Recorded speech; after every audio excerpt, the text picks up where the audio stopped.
yoga.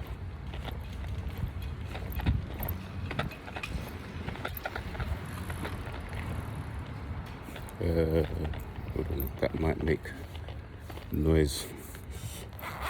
Some chewing gum rattling away. Let me try and secure it a different way. It's not too bad. Is that better? Yeah, that's better. So guys, I wanted to make this video. Let me just explain a little bit, because that's really the empathic side of me that does that.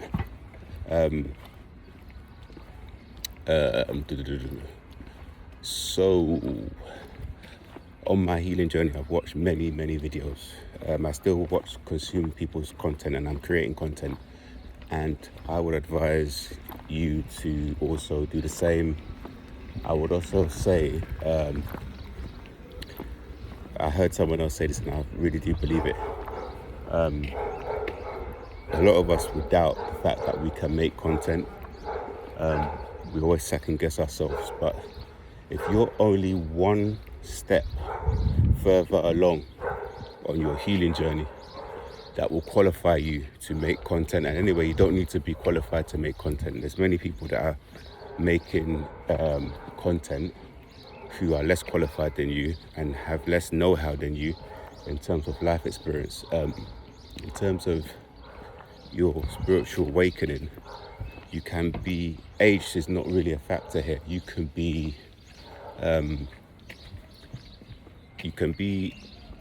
pre-teen or even teenager and have a feeling that you're an old soul, and you have an understanding that wasn't taught to you in this realm. Or you can, be in a narcissistic relationship and awaken at 40. Like, I awakened around 38 maybe. I can't remember, but 38, 40. You can awaken at 25, you can awaken at 50, 60. It doesn't matter. If you're allowed to not let your ego take over you, you'll be able to look beyond age and gender and all these labels and just tell your story, and I'm sure somebody out there will find something useful. Now, why I said that is, obviously I'm trying to speak about myself. I've had some life experience. I've been inside the narc abuse cycle a number of times. I have had the toxic friend group, the toxic family, the toxic workplace, all the actual toxic scenarios you could think of. I've had it. Many living arrangements, artist studios, warehouse spaces, living with many people, going to doing shows, traveling. I've been in so many scenarios, and what I picked up from watching a lot of these narcopath videos or sort of self-help videos, they always advise you, you must learn, you must have boundaries, but they never tell you how to have boundaries or what you need to start doing to have these boundaries. And boundaries will be different for everyone, but I'm going to give you some list of sort of what I do and what my boundaries are, and hopefully you can apply this to your scenario, to your situation. And I know that these things have, I've added them over the years, and as I came onto my awakening and my healing journey, I started having these boundaries. And the way of saying it is just having respect for yourself, self-respect and self-love and self-care, and just putting yourself first above other people's feelings. Just so basically looking after yourself and not letting people have their way with you. And if they do try to step out of line with you, disrespect you, all you need to do is revoke access to you. All you need to do is take a step back. You can let it known to these people, but a lot of the time I find it's best to fade to black. So don't even tell them that you no longer want to deal with them. Revoke their access, take a step back from them. You don't have to block them. You can if you want to, but just don't deal with these people and don't give them the opportunity to work their abuse tactics on you.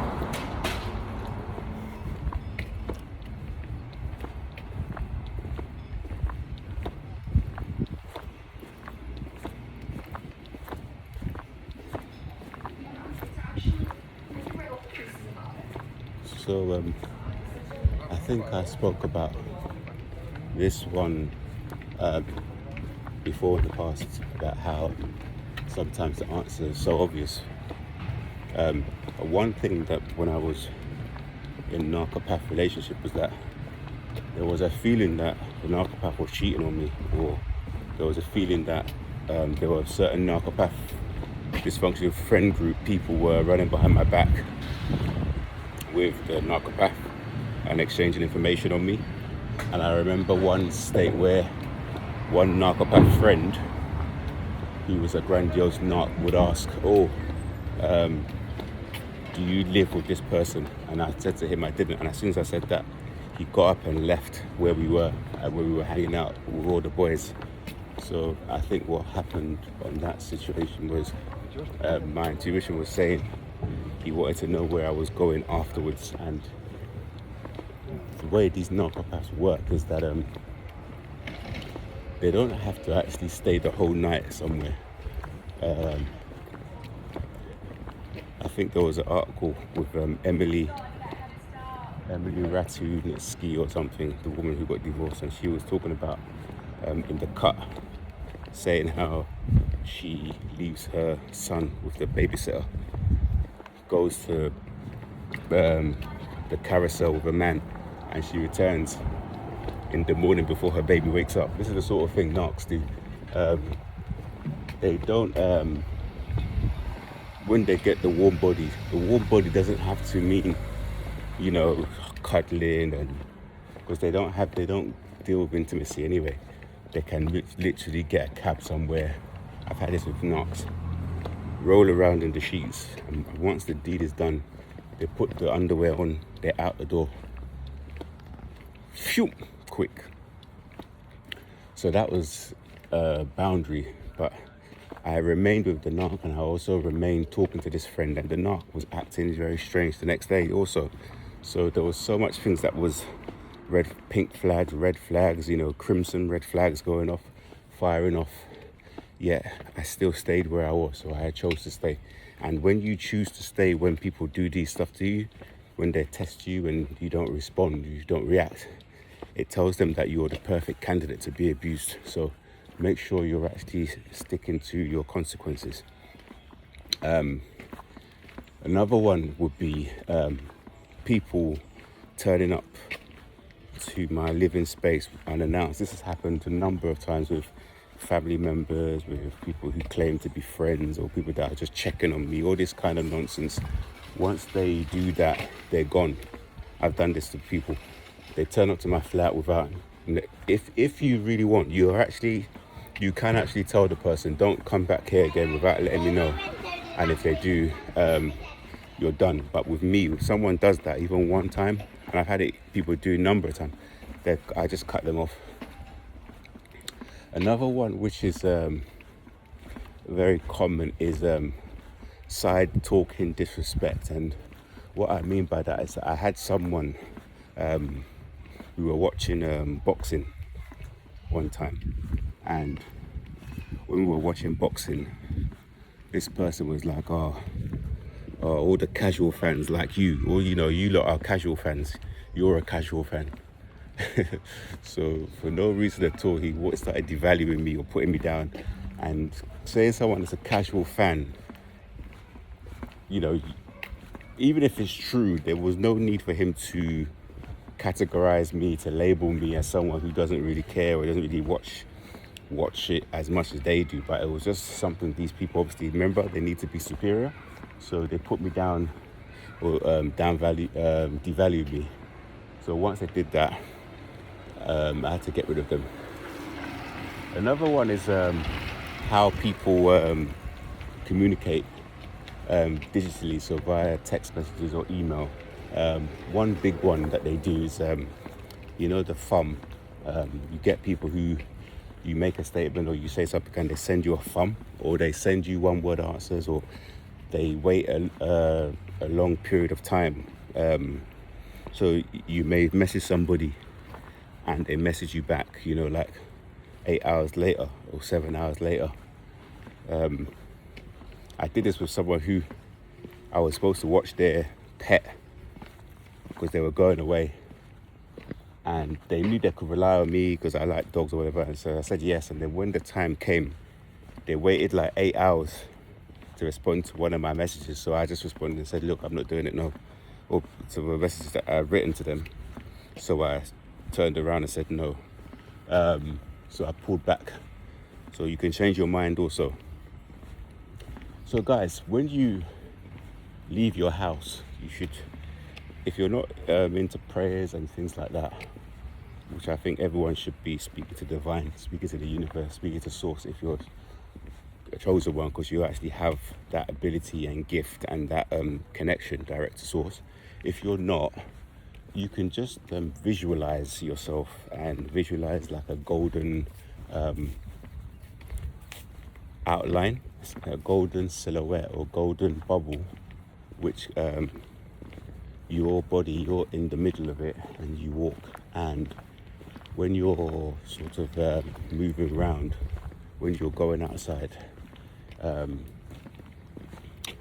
even before you leave, you just say to yourself, I will not allow anybody to interrupt my space. Anything that's not for me or in my best wishes will not affect me. And when you walk outside your house, in your mind there should be a program of you can't touch me, you can't come near me, because you're protected, and they can't anyway. I know it's a hard concept because it's something that you haven't been taught to do, but you have an outline around your body, your aura, and it shines really bright anyway. So you need to protect it, and you have to actually speak things into existence. So mentally you can repeat that to yourself for some time until it becomes second nature. And the kind of words that you're using is, you can't touch me, you can't come near me, you can't do nothing to me, there's nothing, you're not even, you cannot interrupt me. And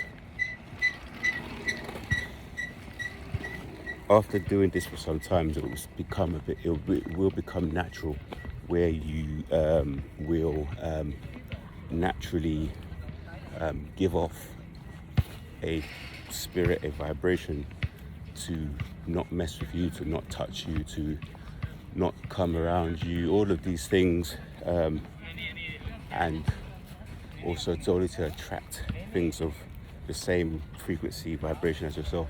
So you just have this. You may also practice maybe having a neutral face, a straight face. I tend to have quite a positive face and smile, and I tend to be quite relaxed. But at the beginning of doing this, a boundary, I think it's okay to have quite a angry looking face, or a not a positive face, because I think after years of being downtrodden, years of people trying to abuse you, mock you, gang stalk you, gaslight you, you start believing the lies, and you start thinking you deserve the treatment that you've been receiving, when in fact you don't. Remember, people, they treat you this way because you're the opposite. They actually fear you. They actually see you as very strong, and that's why they team up against you. But at first, when you start doing this, you may have to have slightly angry,